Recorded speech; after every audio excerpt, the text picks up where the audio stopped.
Hey everyone, welcome. Buckle up, because you are not going to believe what happened between my sister and me. Hit that subscribe button, smash that like button, and drop a comment letting me know what you think as the story unfolds. The precise instant when the dynamics shifted between my sister and me remains etched in my memory. Alexandria Miller is my name, but I go by Alex. At the age of 32, I established Bright Path Learning Centers 8 years ago, transforming it from a solitary, struggling childcare facility into a flourishing network of 15 centers throughout the state, all while enjoying a Sunday morning at Valerie's brunch. Upon my arrival at her suburban home, a sense of hope enveloped me. My sister had extended an invitation, hosting friends and colleagues, among them potential investors. Thrilled at the prospect of our meeting, I devoted extra time to my appearance, putting on my cherished navy blue blazer with matching slacks, my freshly styled shoulder-length hair perfectly in place. My business cards were carefully tucked away in my pocket. Valerie welcomed me with her flawless smile, the very one she had honed to perfection as the cherished favorite during her childhood. She consistently shone as the family's brightest star, 4 years my senior, always the first to achieve milestones, the one our parents proudly showcased at every family gathering.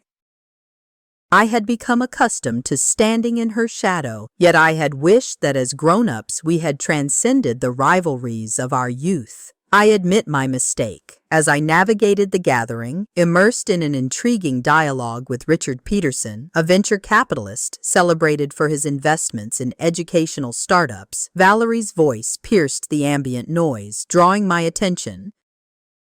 "Oh no, Richard, you've got it all wrong," she said, her laughter ringing out in a way that tightened my gut. "Alex is merely the nanny. She assists at one of the centers I oversee. She's attempting to navigate the business world, bless her heart, but she ought to focus on her strengths, changing diapers." The moment the investor's interest vanished as he made his swift exit lingers vividly in my mind. What my sister remained oblivious to, and what few at the company were aware of, was that I held ownership of the entire Bright Path Centers chain, including the very center where Valerie served as director. My motives for maintaining this secrecy were multifaceted, one being the opportunity to provide Valerie with a job when she found herself in dire need after her divorce. Yet, as I stood in her refined dining room, I couldn't help but observe her self-satisfied demeanor as she directed me to help out in the kitchen, a space I thought I was meant to inhabit. That triggered a profound shift within me. I could never have anticipated that the seemingly innocuous Sunday brunch would set the stage for the events of Monday morning. Yet, in retrospect, it feels like a foregone conclusion. After enduring years of belittlement and disregard, I found myself poised to embrace the light and reclaim what was rightfully mine. My upbringing alongside Valerie was fraught with challenges. From my earliest memories, she stood as the benchmark against which I was evaluated, and I consistently fell short. When I brought home an A-, our parents would nod in approval, yet swiftly brought to mind how Valerie had consistently achieved straight A's. When I secured second place in the science fair, their congratulations were warm, but they soon added, "Don't forget how Valerie clinched first place 3 years running." It wasn't that our parents lacked affection for me. Rather, there lingered an unvoiced expectation for me to mirror my sister's qualities. Valerie was acutely aware of this dynamic. With a patronizing pat on my head, she would offer reassurances like, "Don't worry, Lexi," invoking that childhood nickname that only she knew I held dear. "Not everyone can excel in every endeavor," she remarked, as if bestowing some profound wisdom. No overt hatred lingered in the air. Yet, I found myself idolizing her throughout my formative years. Her approval became my singular obsession, a relentless pursuit that continued long past its expiration date. After high school, our trajectories veered sharply apart. Valerie embraced the conventional path our parents endorsed, enrolling in the state university to study education, marrying her college sweetheart James immediately after graduation, and swiftly welcoming two children into the world, Emma and Noah.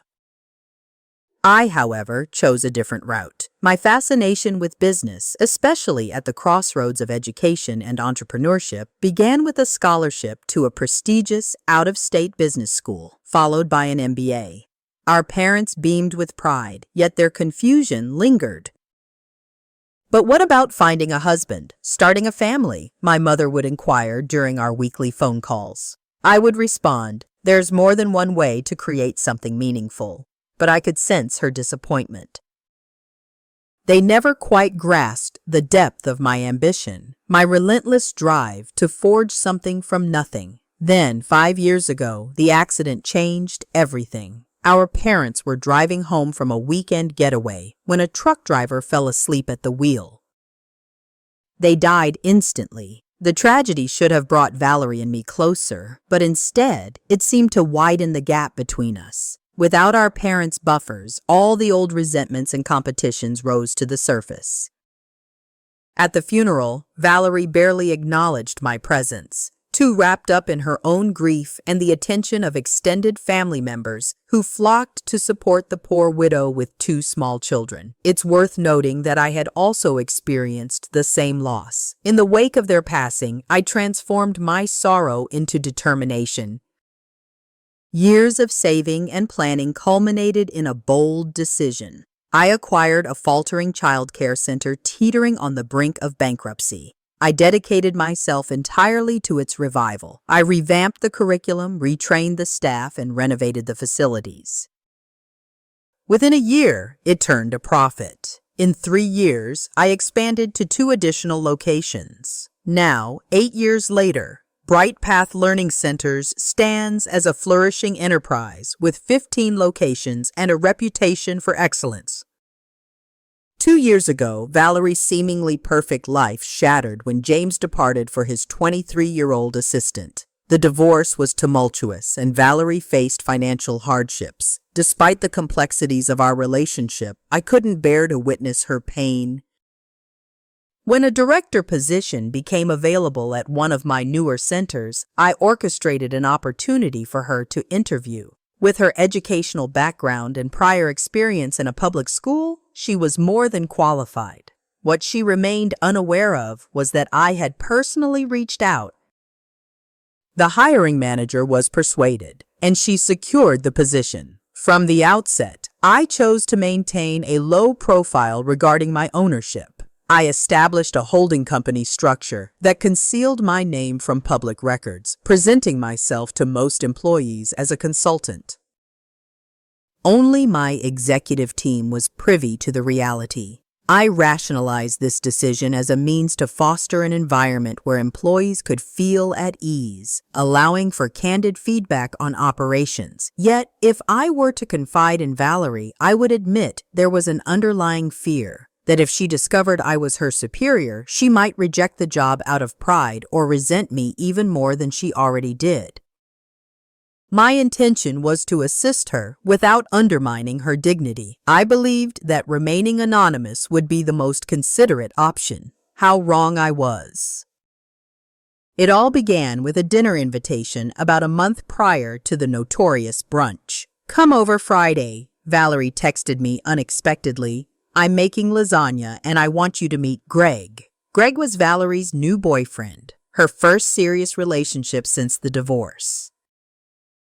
I was taken aback by the invitation, yet imbued with a sense of optimism. Perhaps this was the moment to mend our fractured bond, to transcend lingering grievances, and embark on a new beginning as mature individuals. I arrived at Valerie's unassuming suburban residence precisely at 7, bearing a bottle of wine and a small token for each of her children. Emma, now 14, greeted me with a courteous but somewhat aloof embrace, while 10-year-old Noah radiated genuine excitement, eager to share his latest video game triumph before his mother summoned him to the dining table. The house appeared transformed, rearranged since James had departed. The divorce settlement had granted Valerie the house, yet she had to refinance, a decision that weighed heavily on her finances. To make ends meet, she had infused the space with budget-friendly decor, throw pillows and wall art sourced from discount stores that barely masked the age of the furniture beneath. I offered her heartfelt compliments on the updates. Her smile appeared authentic as she guided me into the dining room, where a tall, distinguished man with salt and pepper hair awaited. "Alex, this is Gregory Patterson." Valerie's voice rose a notch, a familiar pitch she adopted when aiming to make an impression. "Greg, this is my little sister Alex, who works with kids at one of my centers." A flicker of unease stirred within me at her characterization, yet I brushed it aside as I extended my hand to Greg. "Nice to meet you, Alex," he greeted. "Valerie mentioned that you serve as an assistant at the daycare she manages." Just as I was about to set him straight, Valerie interjected. "Alex has a remarkable way with the toddlers," she remarked, resting a possessive hand on my shoulder. "She has always had a way with children, hasn't she, Emma?" Her tone held that familiar hint of condescension I remembered from my younger days, the identical tone she had employed when recounting to our parents my adorable efforts to match her accomplishments.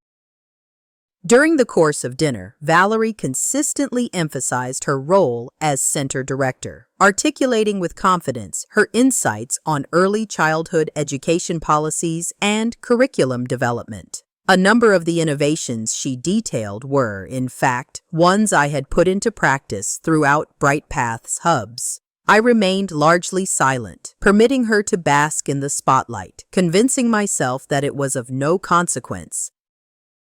Ultimately, she was eager to make a lasting impression on her new boyfriend. What injury could possibly arise from allowing her to feel valued? Yet there arrived a moment that pierced deeply. As I assisted in clearing the dinner plates, I caught snippets of conversation between Valerie and Greg in the kitchen. "Your sister appears to be quite pleasant," Greg remarked. "But doesn't she desire something greater from life than merely babysitting?" Valerie sighed, aware of the unspoken truth. "I have endeavored to guide her, yet she appears to be trapped in a job that offers no future prospects. Not everyone possesses the qualities of a leader.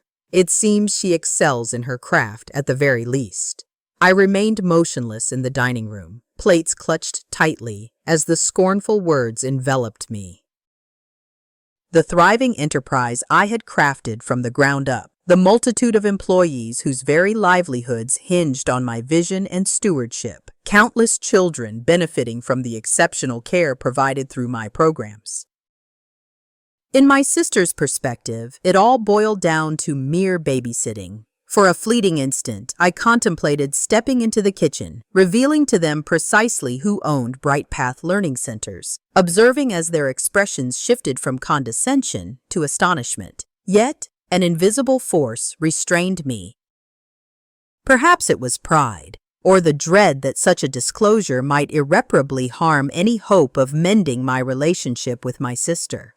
Perhaps it was the subtle, persistent whisper echoing in the recesses of my mind, questioning, "What if she's right? What if your accomplishments aren't as remarkable as you believe?"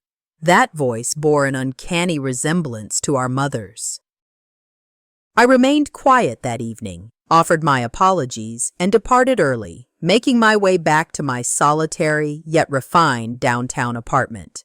As I slipped off my heels and filled a glass with wine, I grappled with a haunting sense of inadequacy. Even with my achievements, the accolades adorning my walls, and a comfortable bank balance, a part of me remained that little girl, yearning to step out from the shadow of her sister. Perhaps I ought to have selected a path that was more prominent and esteemed. I found myself pondering. Perhaps if I were a doctor or a lawyer, perhaps then she would regard me as her equal. I cast the thought aside, frustrated with myself for still yearning for Valerie's approval after all this time. I was an accomplished woman, managing a thriving enterprise. What was it that made me still concerned about my sister's opinion of me? At that moment, I was unaware that this dinner would merely be the beginning of a chain of subtle pains ultimately leading to that fateful brunch. Unbeknownst to me, by persistently concealing my achievements, I was inadvertently fostering Valerie's actions, paving the way for an unavoidable outcome for both of us, the impending collision course that lay ahead. Thanksgiving descended upon us, bringing with it a crispness in the air and yet another invitation from Valerie. The kids expressed a longing to visit their aunt, she messaged, yet I found it hard to believe that Emma had voiced any such wish. Greg will also be present. 3 o'clock. Ensure you arrive on time. This morning was dedicated to the art of preparation, as I crafted my signature cranberry apple pie and carefully chose a fine bottle of Pinot Noir from my esteemed collection. I sought to make a significant contribution to the meal, an effort to demonstrate to Valerie the significance I placed on our familial bond, even amidst our disparities. I arrived exactly at 3, deftly balancing the pie and wine as I rang the doorbell with my elbow. Emma replied, her gaze fixed on her phone, barely acknowledging my presence as she moved aside to allow me entry. The aroma enveloped the house, a delightful blend of roasting turkey and Valerie's renowned sage stuffing. From the kitchen, Greg's rich laughter intertwined with Valerie's sweet melodic tones reached my ears. I placed my offerings upon the entryway table and pursued the sound that beckoned me. "There she is," Valerie declared as I stepped inside. She donned an apron that gracefully complemented her stylish attire, a dress in a rich burgundy hue. Her hair and makeup remained flawless, even amidst the chaos of cooking. Greg stood close by, carving knife poised in hand, embodying the essence of a man of the house in tailored slacks and a button-up shirt, sleeves rolled up to showcase a watch that spoke of luxury.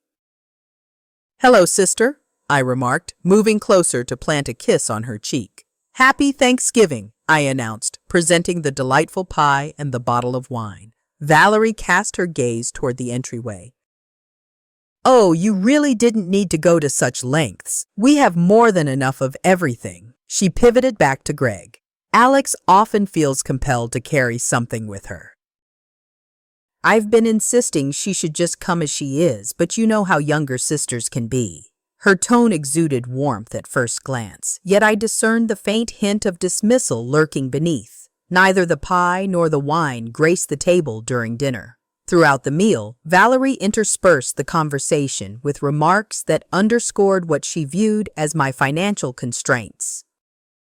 "We're considering Aspen for Christmas," she said to Greg, then faced me with a compassionate smile. "I would extend an invitation to you, Alex, yet I am aware that those types of trips are not quite feasible within your financial constraints." I almost sputtered on my drink. Little did she know my budget could have easily covered the cost of her entire house. "Your consideration is truly appreciated," I found myself saying, "but I actually have plans." It wasn't true, yet the deception flowed effortlessly. The dialogue turned towards professional matters, and I found myself increasingly exasperated as Valerie claimed ownership of various initiatives that I had meticulously crafted. "The innovative cognitive development program is yielding remarkable outcomes," she conveyed to Greg with a sense of pride.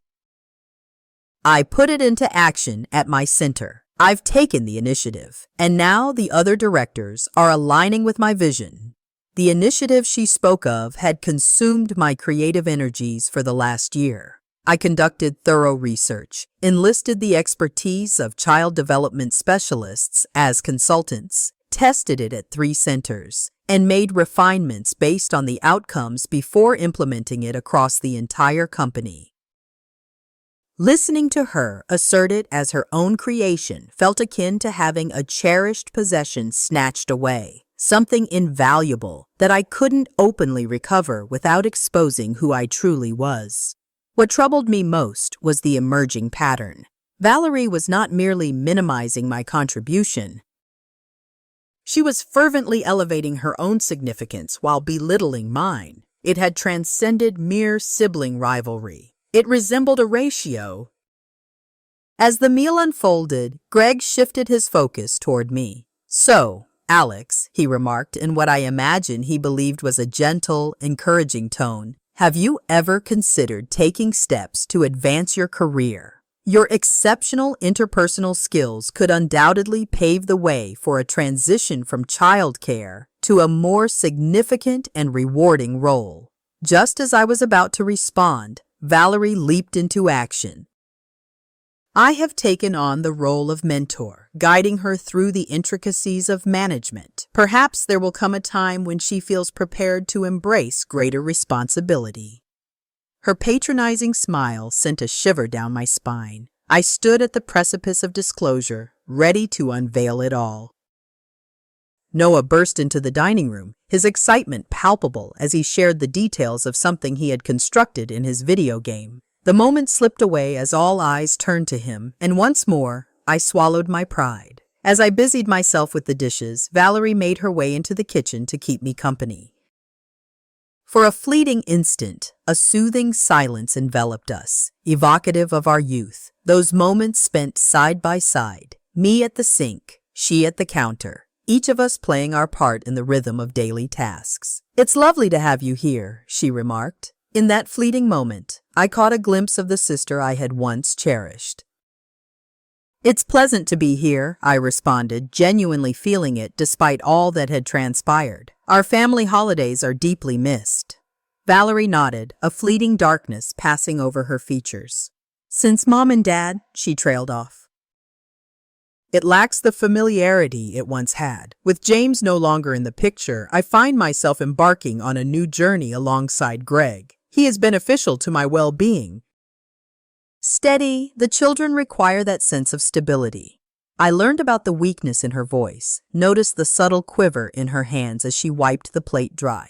"I'm pleased you discovered him," I murmured gently. "You deserve happiness, Val." A smile danced on her lips at the old nickname, and I sensed a brief spark of our past intimacy.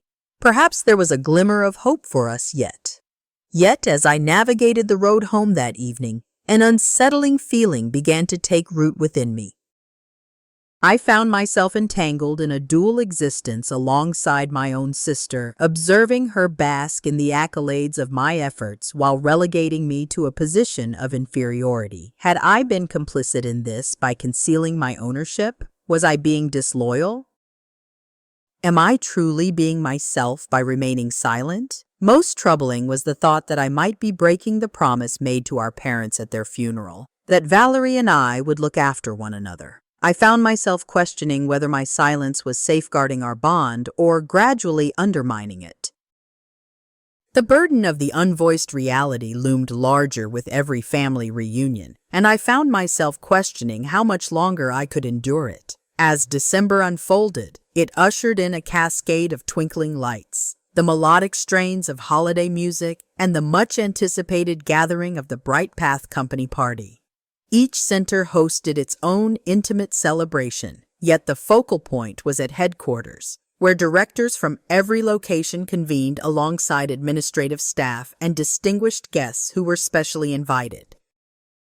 As the proprietor, I ought to have taken on the role of host. However, much like in years past, I found myself attending in the capacity of Alexandria Miller, educational consultant. As is customary for me when visiting centers or participating in company events, the gathering took place in an elegant hotel ballroom adorned with a tasteful palette of silver and blue, reflecting our company colors. I reached the venue ahead of schedule, assisting my CIO, Rachel, to ensure that every detail was flawless.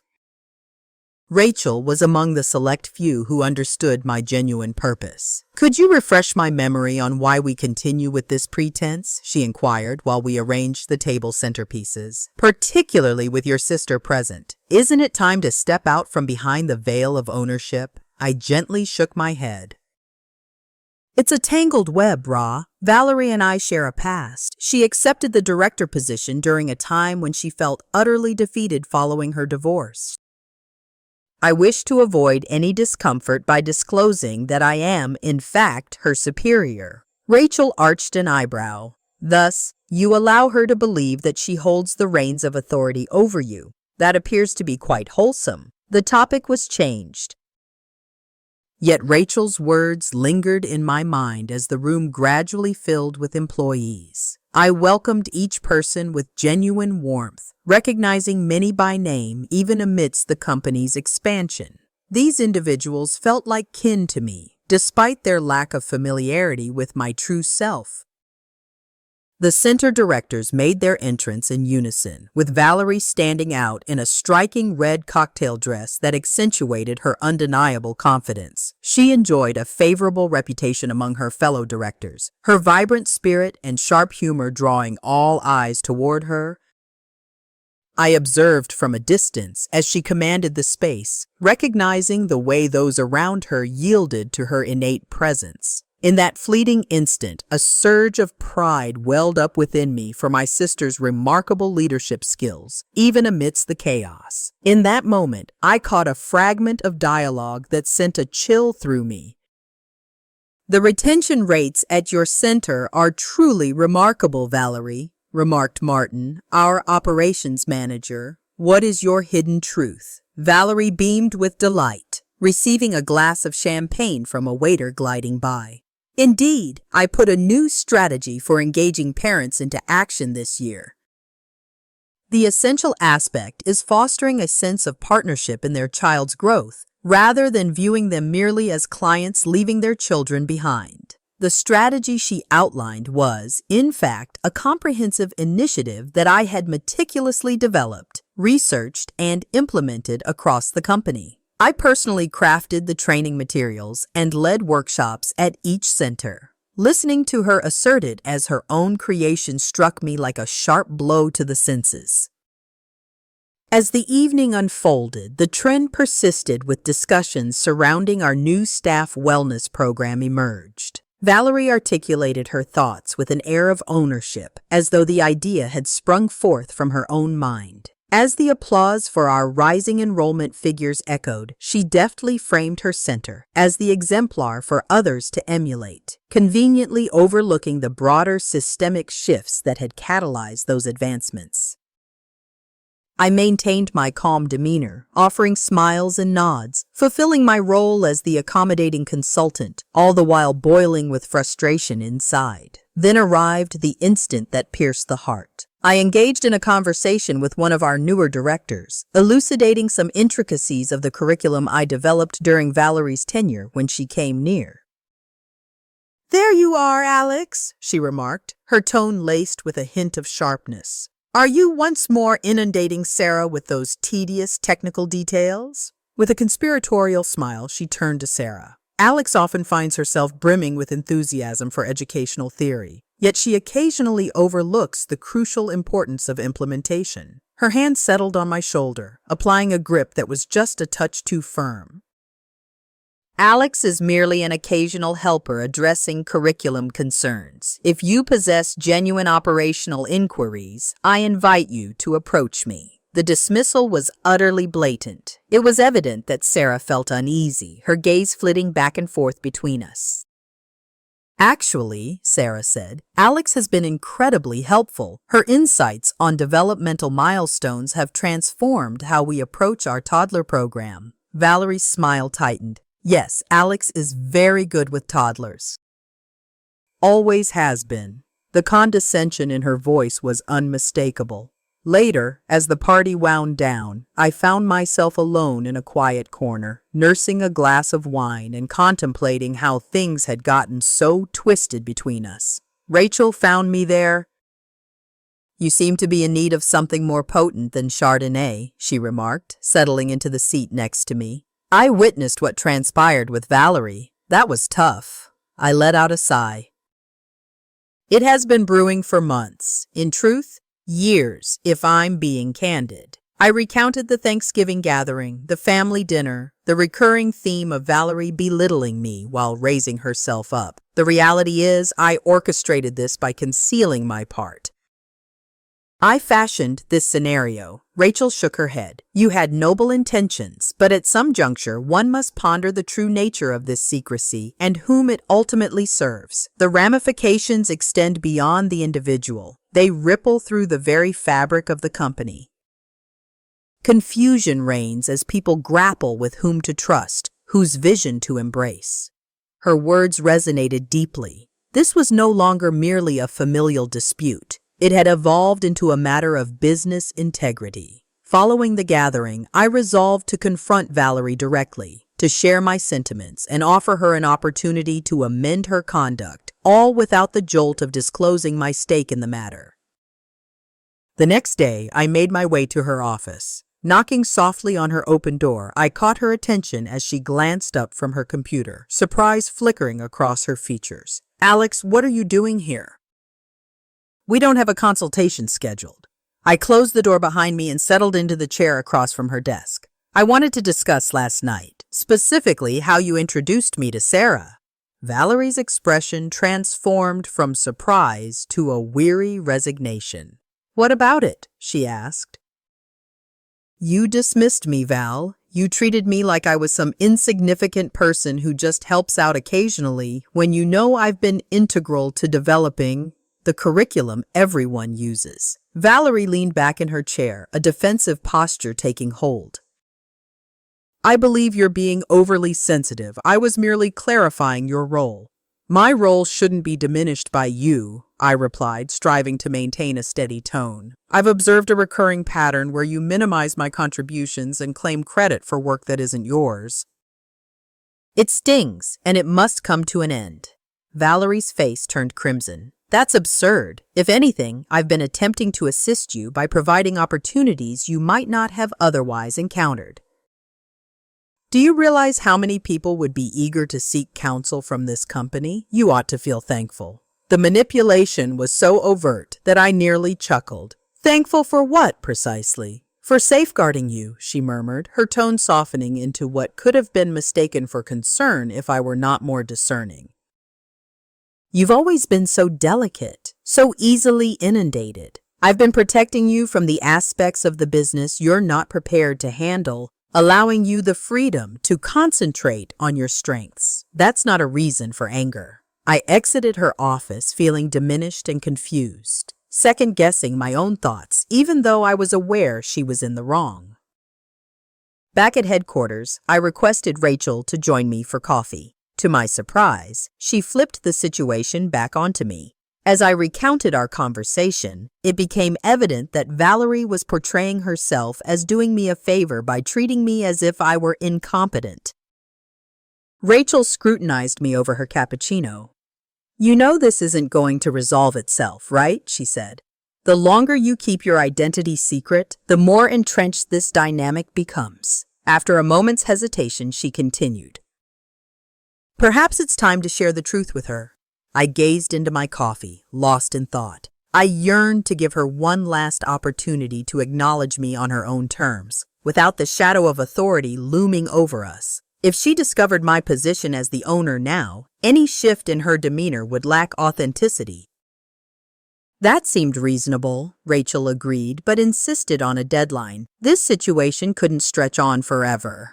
I nodded, a wave of apprehension washing over me as I contemplated the future. I wanted to believe my sister could truly see me, without the weight of my ownership compelling her response.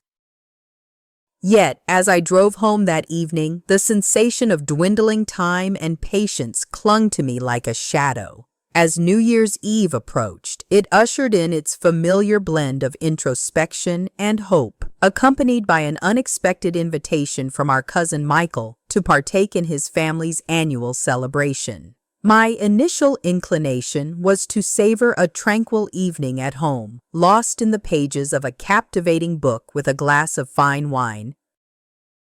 Yet Valerie's text was insistent, urging my presence. "The entire family will be there. Don't make me justify your absence."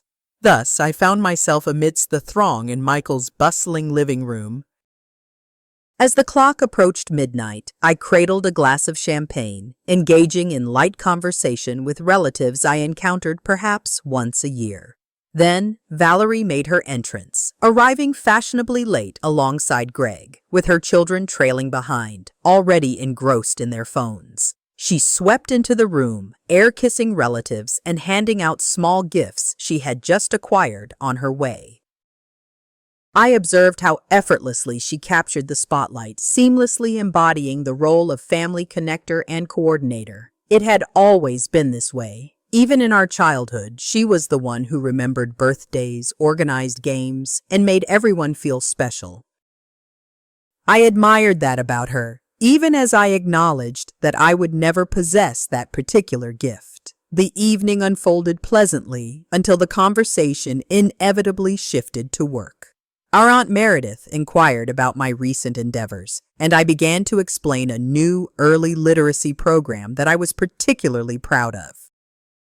It draws on the latest research regarding phonemic awareness, I said, speaking with genuine excitement about the results we were witnessing. The children are showing significant improvements in pre-reading skills.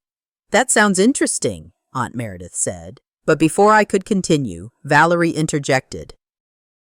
Alex gets very technical about these things, she said with an indulgent smile. What she's trying to explain is that we're teaching children to recognize letter sounds at my center. It's a standard curriculum component that I've enhanced based on my experience in early education. The correction stung, not just because she was simplifying complex work, but as she once again established, all right, folks, that's where we'll leave it for today. What do you think? Is Valerie intentionally trying to undermine Alex, or is she just oblivious? Drop your theories in the comments below. And hey, if you enjoyed this little peek into my life, make sure you hit that subscribe button for more updates. Don't forget to like this video and share it with your friends. Thanks for watching.